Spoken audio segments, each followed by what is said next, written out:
पिछली 3 क्लासों में हम लोग ने बात करी कि इलेक्ट्रोस्टैटिक्स क्या होती है, चार्ज का इंट्रोडक्शन, चार्ज क्या होता है और चार्ज की कुछ प्रॉपर्टीज थी, उन सबको बात की। आज बात करते हैं उसी के आगे। चार्ज एक क्वांटिटी है, एक फिजिकल क्वांटिटी है जिसका फिजिक्स में बहुत यूज होता है। हालांकि चार्ज से ज्यादा करंट का यूज होता है, इसलिए करंट को एक फंडामेंटल क्वांटिटी मानते हैं, चार्ज को नहीं मानते। ठीक है, तो चार्ज की यूनिट क्या होती है? तो एमकेएस सिस्टम में मीटर किलोग्राम सेकंड, इस सिस्टम में, इस पद्धति में जो चार्ज की यूनिट है, आवेश का जो मात्रक है, वो कूलाम होता है। कूलाम, ये लिखते हैं कूलाम को डिफाइन कैसे करेंगे? तो Q बराबर जो IT फॉर्मूला है इसी से कर देते हैं।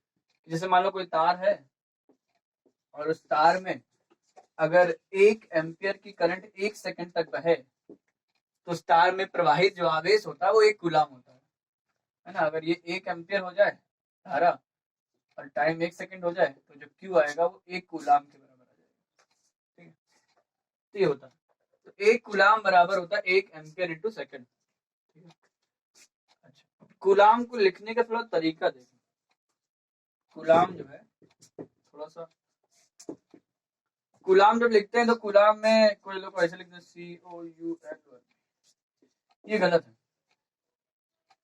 अगर सी इसका स्मॉल बनाना चाहिए, ये सही है, या फिर कैपिटल से है ना। 11th में पढ़ाया गया होगा कि अगर किसी भी कोई भी यूनिट किसी साइंटिस्ट के नाम पे होती है तो उसका पहला लेटर हमेशा स्मॉल लिखते हैं, अगर पूरा नाम लिखना है तो, है ना, या फिर सिंबल के तौर पर वो पहला लेटर लिख देते हैं।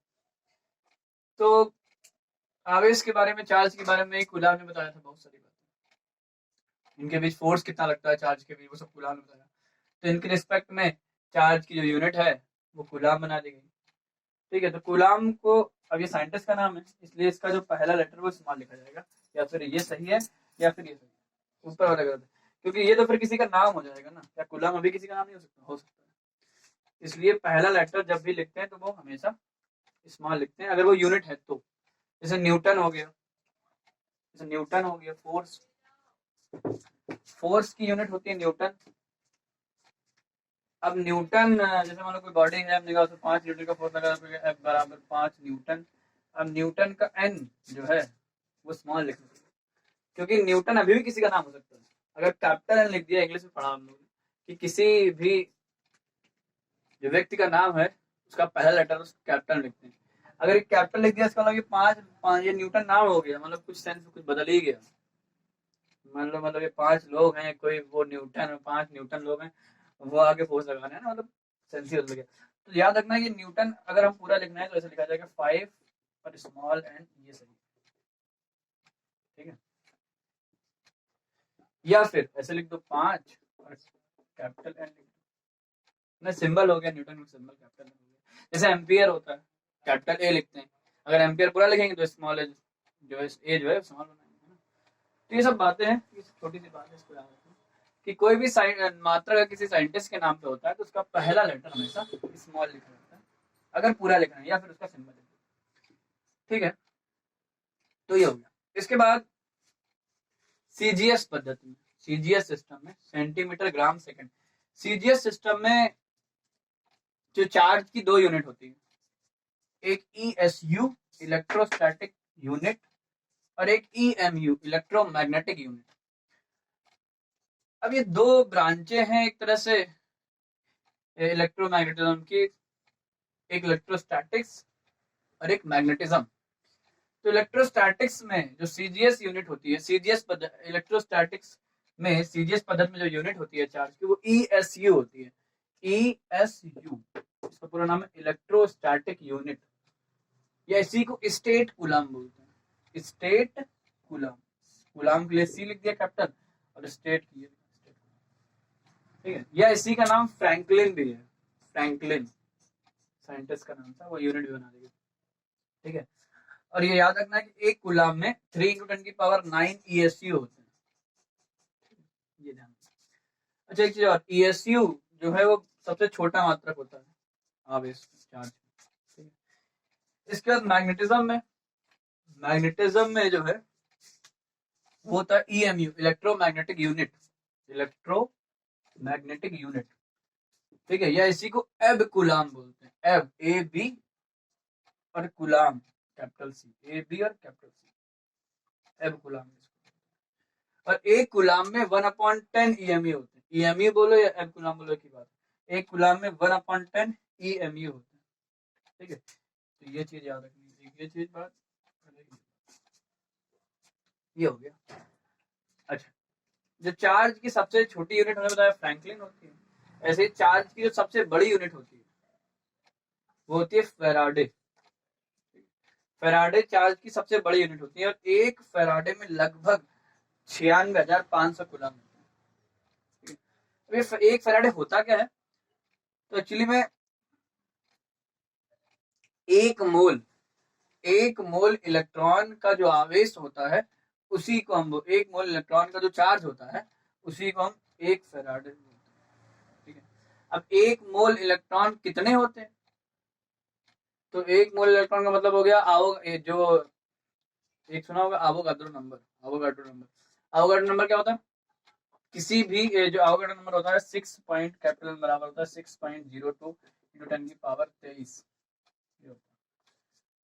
किसी भी तत्व के एक एटॉमिक मोल में जो एटम का नंबर इतना होता है, ठीक है, तो एक मोल इलेक्ट्रॉन का मतलब हो गया इतने इलेक्ट्रॉन, ठीक है, एक मोल इलेक्ट्रॉन का मतलब हो गया इतने इलेक्ट्रॉन, 6.02 × 10⁻23। बात ये, जैसे एक एटॉमिक मोल कितना होता है, एक एटॉमिक मोल का मतलब हो गया 6.02 × 10⁻23 एटम, ठीक है।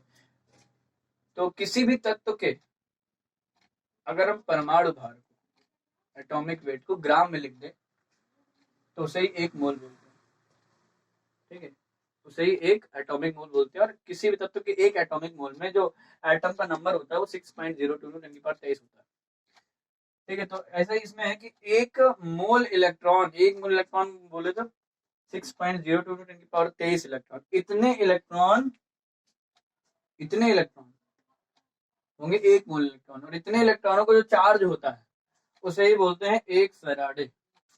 अगर निकालेंगे तो निकाल सकते हैं, हम लोग को पता है एक इलेक्ट्रॉन का जो चार्ज होता है वो 1.6 × 10⁻19 होता है ना, अगर माइनस ना ले तो इतने इलेक्ट्रॉन का सीरीज में मल्टीप्लाई हो जाएगा, तो इसका मतलब एक फेराडे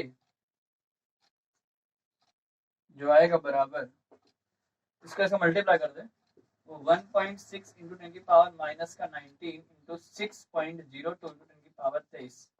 जब इसको सॉल्व कर देंगे तो सॉल्व करने पर लगभग यही आ जाएगा। तो ये एक फेराडे में लगभग 96,500 कूलम, ये एक बहुत बड़ा मात्रक है। वैसे भी जो कूलम भी बहुत बड़ा मात्रक होता है, कूलम भी कोई छोटा मात्रक नहीं है, ठीक है। अपनी डेली लाइफ में कूलम बहुत बड़ा मात्रक होता है, ठीक है। चल और देखते हैं कूलम, हम अपनी डेली लाइफ में जो यूनिट यूज करते हैं वो कूलम से भी बहुत छोटे होते हैं। और भी कई यूनिट है, ये तो हो गए जैसे मिली, ठीक है, इससे भी छोटे, कूलम से भी छोटे यूनिट है। एक होता है मिली कूलम, माइक्रो कूलम बहुत, पिको कूलम, नैनो कूलम। एक मिली कूलम बराबर होता है 10⁻³ कूलम, एक माइक्रो में 10⁻6 कूलम, इसमें 10⁻⁻9 कूलम, इसमें 10⁻⁻12 कूलम, ठीक है। मिली, माइक्रो, नैनो, उल्टा हो गया, ऐसे याद रखो, एक गाना टाइप का, मिली, माइक्रो, नैनो और पिको, ठीक है। तो एक मिली कूलम 10⁻6 होता है, एक माइक्रो कूलम 1 मिली कूलम में 10⁻³ कूलम होता है, एक माइक्रो कूलम में 10⁻6 कूलम होता है, और एक नैनो कूलम 10⁻⁻9 कूलम होता है, एक पिको कूलम 10⁻⁻12 कूलम, ठीक है। तो ये हो गए हमारे और भी छोटे मात्रक, ठीक है। एक मिली कूलम को ऐसे शॉर्ट में लिया था, लिखते हैं मिली कूलम को ऐसे लिखते हैं एक मिली कूलम, स्मॉल एम और कैपिटल सी, ठीक है। एक होता है मेगा कूलाम। मेगा कूलाम को लिखा जाता है एक कैपिटल एम और सी, इसमें बड़ा कंफ्यूजन होता है। अगर कैपिटल एम सी लिखा है तो ये है मेगा कूलाम, अगर स्मॉल एम सी लिखा है तो ये मिली कूलाम। ठीक है, और एक मिली कूलाम में 10⁻³ कूलाम होते हैं, जबकि एक मेगा कूलाम में 10⁻6 कूलाम होते हैं। ठीक है, तो ये सब हो गया आवेश के मात्रक।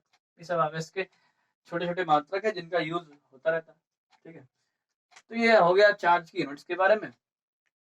अब आगे हम लोग बात करेंगे मेथड ऑफ चार्जिंग, कि किसी बॉडी को हम किस तरह से चार्ज कर सकते हैं।